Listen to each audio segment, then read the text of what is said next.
Welcome to the Middle AGEish podcast. Authentically and unapologetically keeping it real. Discussing all things middle age-ish. A time when metabolism slows and confidence grows. Join fashion and fitness entrepreneur Ashley Badowski, former Celtic woman and founder of the Lisa Kelly Voice Academy, Lisa Kelly, licensed psychologist and mental health expert, Dr. Pam Wright, and highly sought-after cosmetic injector and board-certified nurse practitioner, Trisha Kennedy Roman. Join your hosts on the journey of Middle AGEish. Hello, everyone, and welcome back to another edition of Middle AGEish. We're so excited to be here today. I'm your host, Lisa Kelly, and I'm joined here with Ashley Badowski, Trisha Kennedy Roman, and Dr. Pam Wright.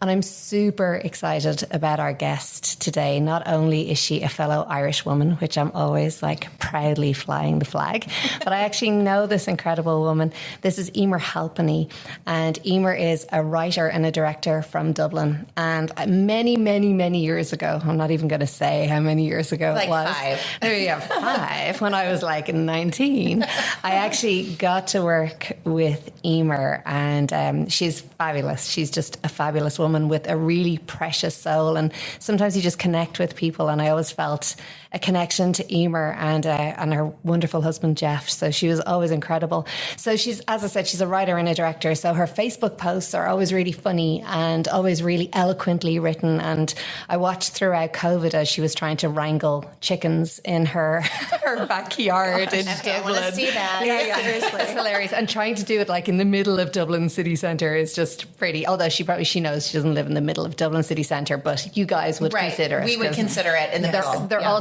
country folk here.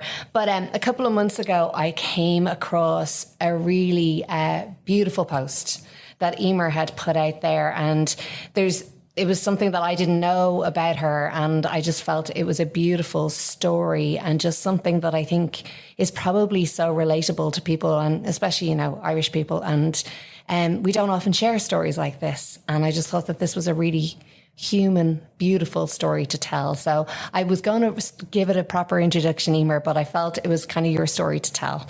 And we'd be really honoured if you'd share your story with us. Well, thank you very much. That was a lovely introduction. And I launched straight in. In 1988, I gave a baby boy up for adoption.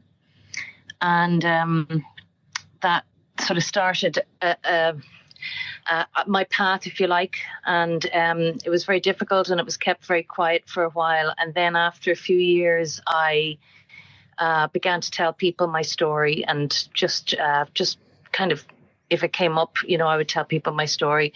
And then as time went on, I kind of wanted to not sweep it under the carpet. I wanted to talk about it more, and I suppose I was kind of expressing myself a lot more through my writing, and I just began to write articles for magazines, or if I was interviewed because of my other business, which was a drama school and theatre director, and if it came up, I just spoke about it, and it kind of went from there. And then in 2016 or 2017, I did a TEDx talk. And everybody else I did it about I called it the power of decision, because making the decision was obviously probably the most difficult decision I ever made in my life. And everybody else that was on the TEDx talk with me seemed to have written a book. And I remember thinking, well, I suppose I really should write a book. So I started writing them. I started writing my story then. And I just kept changing it, and I kept trying to perfect on it. And there was always a reason why I never sent it off to anyone. And then over lockdown, I thought this would be a good opportunity to really edit the book and, kind of get it done and get it sent to a publisher and get myself an agent. And what actually happened, I suppose, because during the lockdown, during COVID, and we all had so much time, I actually ended up inadvertently uncovering and delving into the trauma of having lost a baby. And I didn't know that was what I was doing, but in fact, that's what I was doing. So the book got completely rewritten, and it was very raw, very therapeutic, but the work was really, really, I mean, I went to a very dark place, facing up to, you know, like I say, the trauma and pain and the feelings that I had suppressed for so long, because over the years, I would look back and I would say, you know, did I make a mistake? Do I feel guilty? And I'd look at everything that I had, the reasons that I had given him up for adoption, and the way my life had turned out. And I just couldn't regret it. I would say, you know, if I was to go back in time, I would do the same thing. Yeah. Even though it meant, you know, a lifetime of pain. So because of that, I kind of didn't think I had any internal work to do, but obviously I had a huge amount of internal work to do. And so that was the work that I did over COVID. And then kind of coming out of that, I just kept rewriting it so it wasn't so raw. And I decided I was going to self-publish the book. And I literally had everything set up to self-publish, and I was going to kind of do it over the weekend. And I was sitting in work on the Wednesday, 29th of November, 2023. And I was flicking through my messages on Instagram, and suddenly I got a message from somebody saying that he was my son, and he was sorry to contact me that way. And he had all of the information that he should have had as somebody had given up for adoption in 1988. My first thought was, why would somebody do this to me? First of all, how did somebody get this information, and why would they do this to me? And I was texting my husband, and I just didn't believe it, because it was almost 36 years. And Right. I had all but given up hope. Yeah, I had gone beyond the point of even daydreaming or even entertaining that anything like that would happen. And then I went on to his Instagram page, and I had a look at the photos of him, and I knew it was him. So I catapulted into shock immediately, and that was when the story changed, get the full U-turn.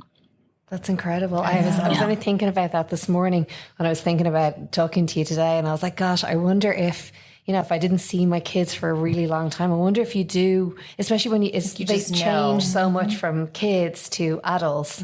Like, would you know that, would I know it was them? It's such a hard concept for anyone to try and wrap their head around. Well, he was, so he was about maybe 3 months when I last saw him.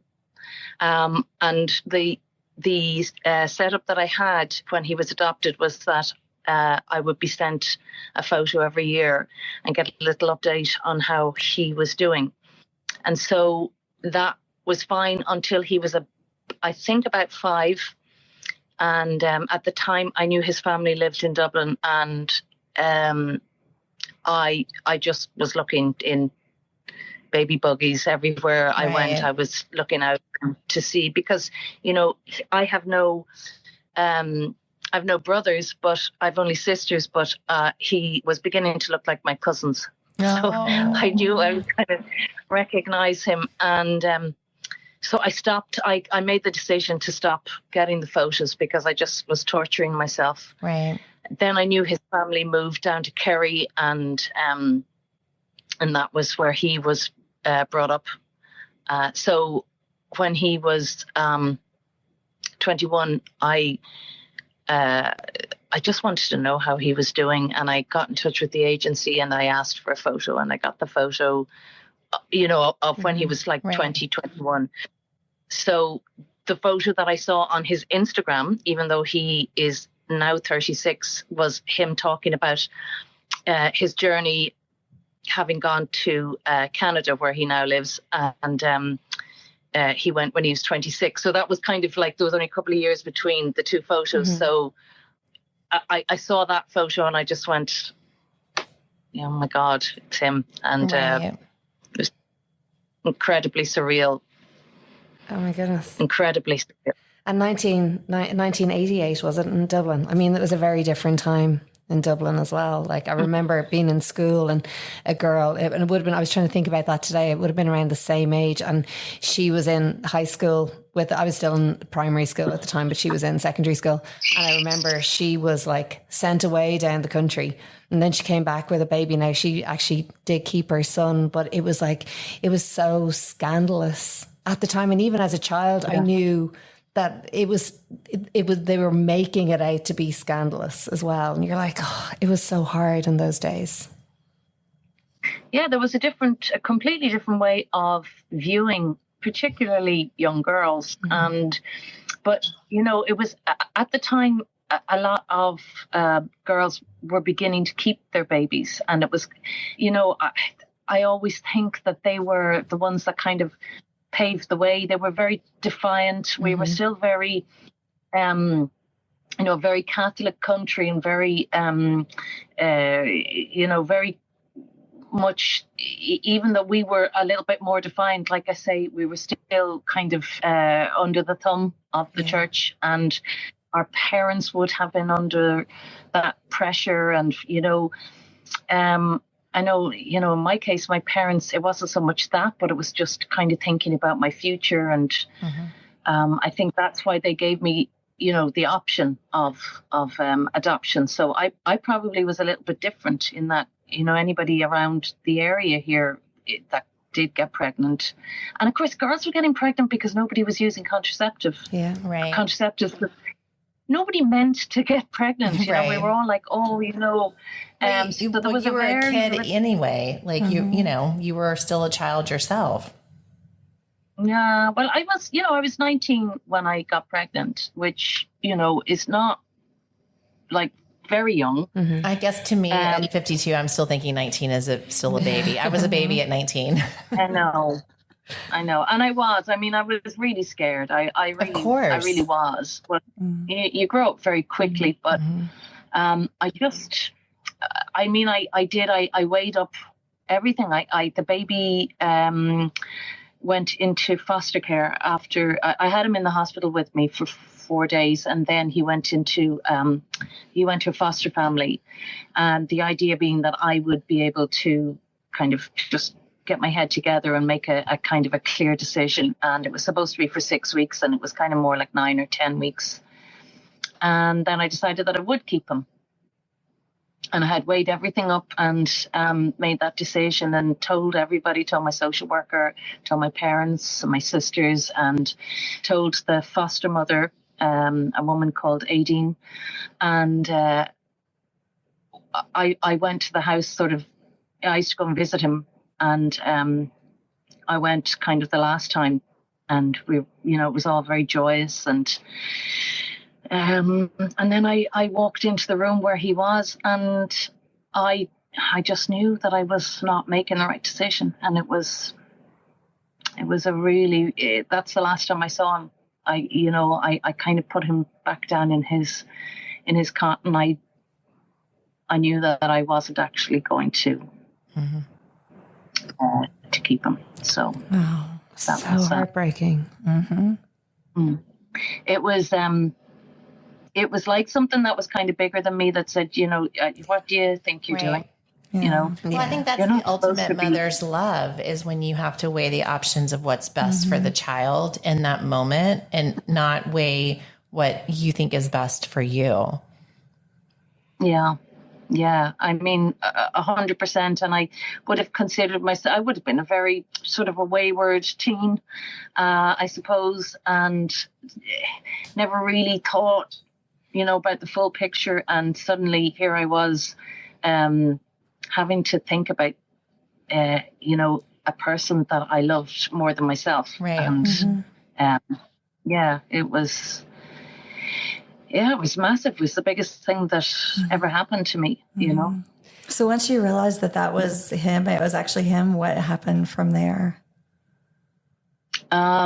Yeah, well, I was in work, first of all, so I no longer work in the theatre. I kind of fell into a few different things, and then after COVID and a few other things that happened, I just said I just want to go and get a job with a salary, so I don't have to go and beat down doors. Right. Yep.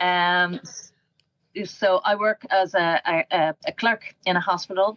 And I was on my lunch, and there was a nurse was in the canteen with me, and I kind of just went into shock. Like I kind of had trouble breathing and gasping, and it wasn't really crying; it was more like gasping. And so everybody in work knew it straight. But they all knew that I was about to publish this book. Everybody knew my story. Like I say, I've never hidden my story, but I sort of said, well, like my son has contacted me, and then I was saying, but it's good, even though I was crying, I didn't know whether it was coming or going, and I went outside, I phoned my husband, and he said he'd come and get me, but I couldn't speak. I'd lost the ability to speak, and he was saying, like, where are you? And I was like, I'm at work, and so anyway, he directed me, told me where to go. We got into the car, and just as it happened, my two daughters they're 22 and 24, and they both happened to be home, and so it was just the four of us, and we were talking about it, and I hadn't answered him back, or hadn't really fully read the message even properly. So the girls got a lot of information about him. They like within, 5 minutes. It's amazing what the younger generation can find out in like 5 minutes. Yeah, exactly. Check out his Tinder. Right? And tell. Yeah. So they were saying, he tried to contact you 2 days ago. So what had happened from his point of view was that he had gotten curious and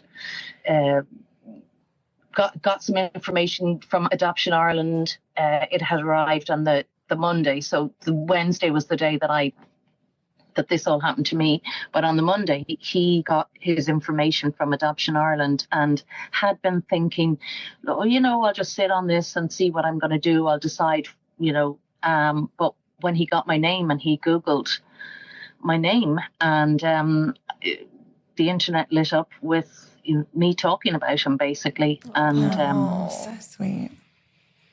So he just said, she's been so open, I have to contact her straight away. So he sent me a really beautiful message on Facebook, which I didn't see because I'm not really on Facebook all that much.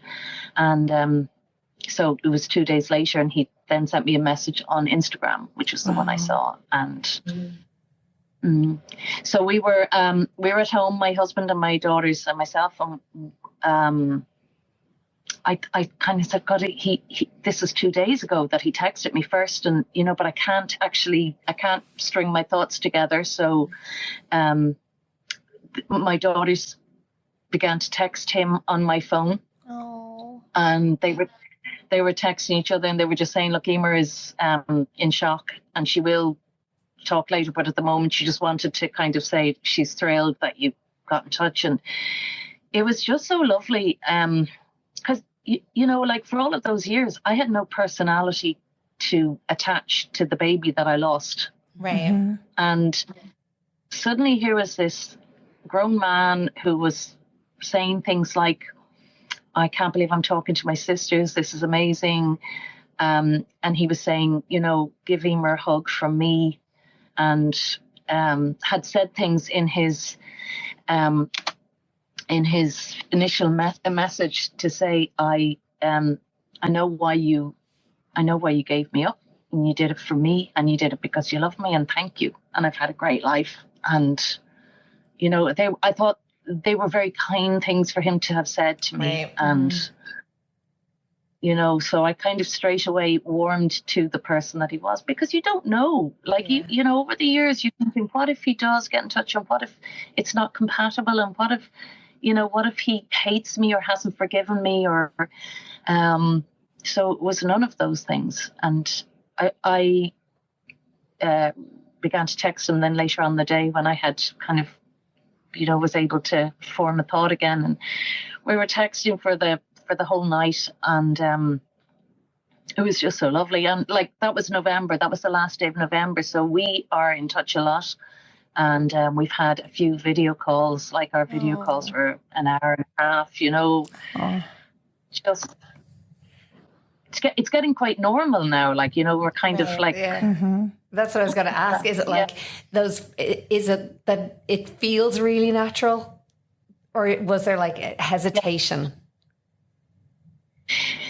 There was certainly hesitation from my point of view, in that I was terrified I'd make a mistake. Yeah, of course. I was like, oh my God, I've been so lucky that he's this kind of person, and that he wants to reach out. And what if I trip up? And what if he talks to me and he goes, maybe not?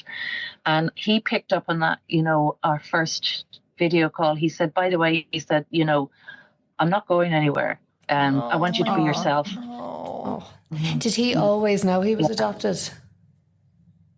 He did, but he didn't have really any information. Okay. He wouldn't have known that I was, that I was interested in him or anything like that. And he said it wasn't really something that they spoke about. It wasn't an issue for him.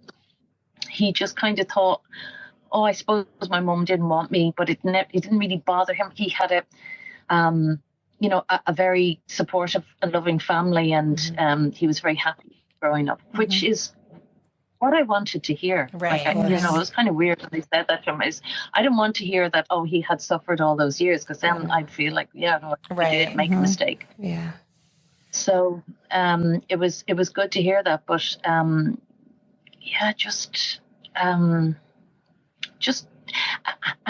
really special to be able to kind of just go on social media and see, his family, and see him and his wife and his children. And oh my God, you're a granny. Yeah. I know. Yeah. That was probably the hardest pill to swallow. Actually, you know what? I would have said that it would be. I would have always said that. I was saying to my daughters, if you have kids, they're not to call me granny and all of that. And it didn't bother me at all. I'm going around saying to the dog, oh, would granny give you a treat? So... That's amazing. It's such a great story. Yeah. So you haven't met him yet? You haven't actually physically met him yet? No. So he lives in Canada now, as I said. And I would have hopped on a plane the next day without a doubt. But so we both had agreed we wanted to meet sooner rather than later. But he's coming over in June. So so we're going to meet early June. Oh my gosh, we have to have a follow-up call. We do have to.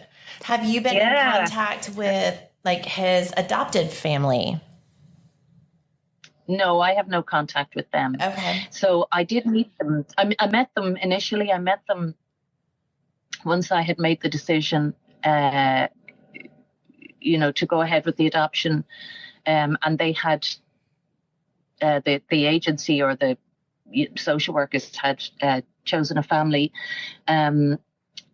We had a meeting, and it was very emotional, obviously. Yeah. And I felt better after it. Like, I kind of felt relieved because I liked them.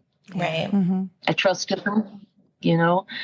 And then that was the last that I ever saw or heard of them. I mean, it's not for the want of stalking Facebook and wondering, I didn't have surnames or first names even. I didn't have anything, Wow. That's such an amazing story. So did you feel like a lot of the healing happened when you met him or talked to him and knew that he had been okay, that everything was good, that you did make the right decision? Do you feel like a lot of the trauma that you'd experienced had been healed with that? Yeah, I mean, it's interesting because I kind of went through the trauma to the point of healing, to the point of accepting that I had, suffered a trauma from having lost a child. And there my story ended. And I kind of felt that this is where it is. This is the end of the road for me. So I have to get on with it. So I feel that I had kind of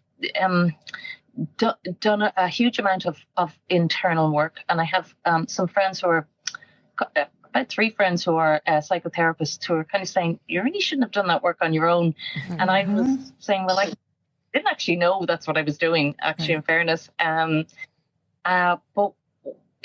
when I met him, it was like, I don't think it would have been the same had I not done that work. Right. Mm-hmm. You know? So it's like, this is what I think. I feel like I moved stagnant energy, and it brought him to me, mm-hmm. in a way. You know, that's kind of how I feel. And that help wouldn't have been around when you were 19 anyway. I mean, mm-hmm. it wouldn't have even been, I'm sure nobody even suggested you go and speak to a therapist when you were 19.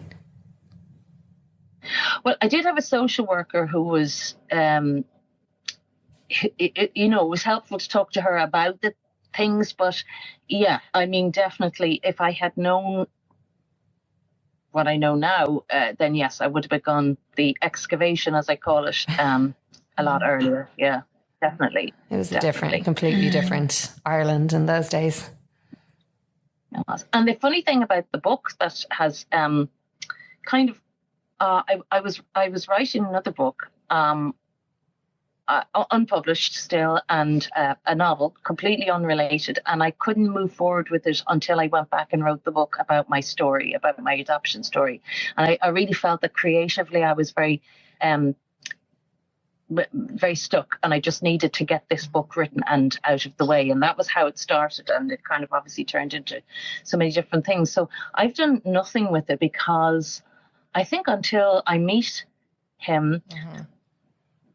I'm not going to make a decision. And like, he knows about the book, and he's very laid back, and, you know, whatever I feel I want to do with it, he's okay with. And I've even said to him, gosh, maybe it could be like a biopic or something like that, you know. Right. It's your it was I your think therapy. He'd be open to that. Yeah. Yeah, for sure. Yeah. So. And is he creative? So I don't know. Does he have the same creative brain? I was delighted that he, I was saying, oh my gosh, he writes really well. His posts on Instagram, you know, I'm going, oh, it's great that his grammar is really good and all of that, you know. He knows where to put the apostrophe. Exactly. Yeah. And I was like, oh no, yeah, that's great. Like, he wouldn't consider himself creative, but he's actually quite funny. Like, he has a business with his wife, and you know, so the way he would be, you know, in some of those posts, he's quite funny and very engaging, but kind of just very genuine, very kind. Just a great person. Just like his really mommy. Proud of him. Oh, that's amazing. That's so great. Sure, look. Oh, what a gorgeous story. That's like a tragic really story is. with a beautiful ending. I'm so excited for you. I'm so excited you get to meet him. So I have a question for you. So as a psychologist, it comes up a lot, both from parents or mothers who have given up, you know, a child, and also from people who are adopted and say, like, I wonder if I should like search. I mean, this comes up all the time in counseling. And now there's 23andMe where people can find, you know, relatives and things like that through or ancestry.com. So for you, would you give any, I don't know, advice, feedback, any thoughts about how it's like to be on, I guess, either end and have someone reach out? Well, first of all, I'd say, I mean, every case is different. Mm-hmm. And you just don't know how somebody's going to be. I think both of us are extraordinarily lucky. Mm-hmm. He didn't know what he was getting into when he contacted me. And then he has this surprise of, gosh, I never stopped actually thinking about him or talking about him. So, you know, he knows he's going to be gaining a new family, and everybody knows about him, and everybody's going to welcome him. There's going to be no shocks or anything like that. And I get the gift of, you know, he hasn't harbored any, you know, any ill will towards me. He's very grateful and has had a good life. So we're both very, very lucky. Although I do think he was incredibly brave to make that connection first, because he didn't know what he was getting into. And I know there are people who do that and it doesn't work out for them.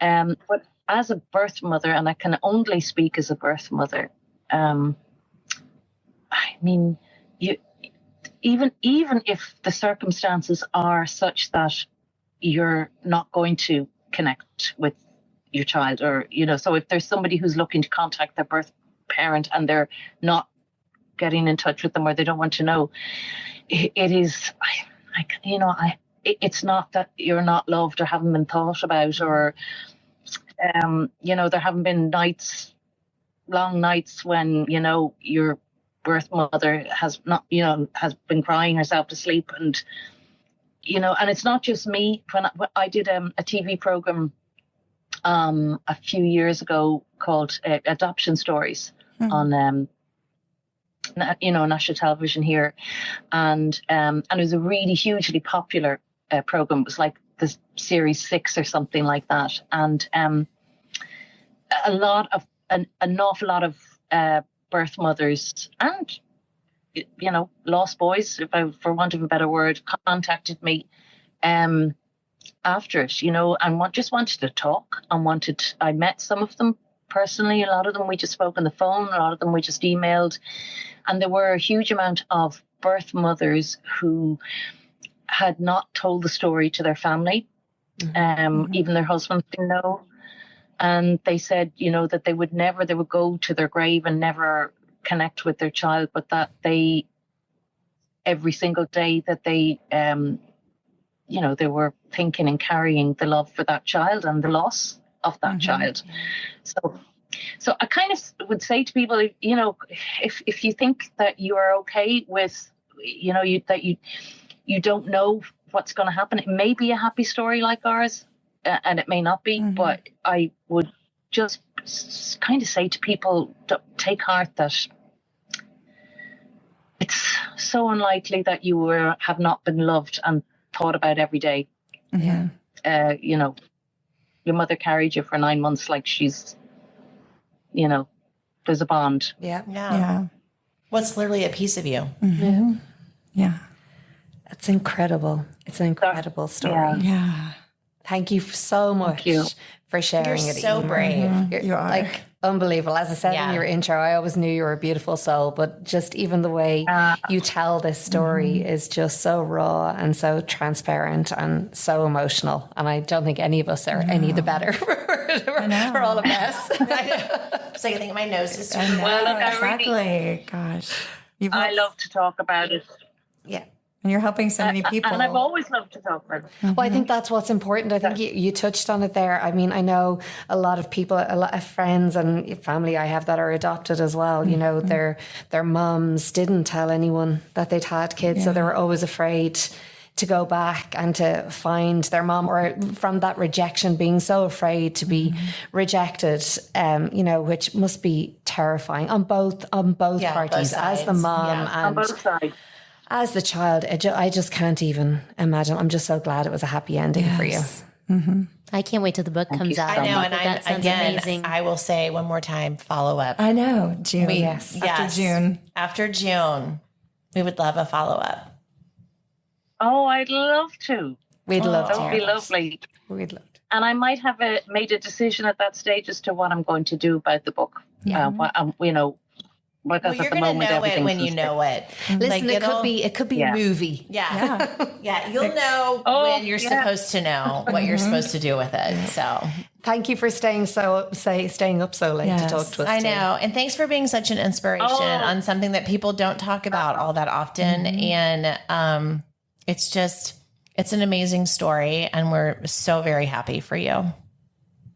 Thank you so much. And can I just say to the four of you that I'm only getting into podcasts, but I really enjoy your podcast.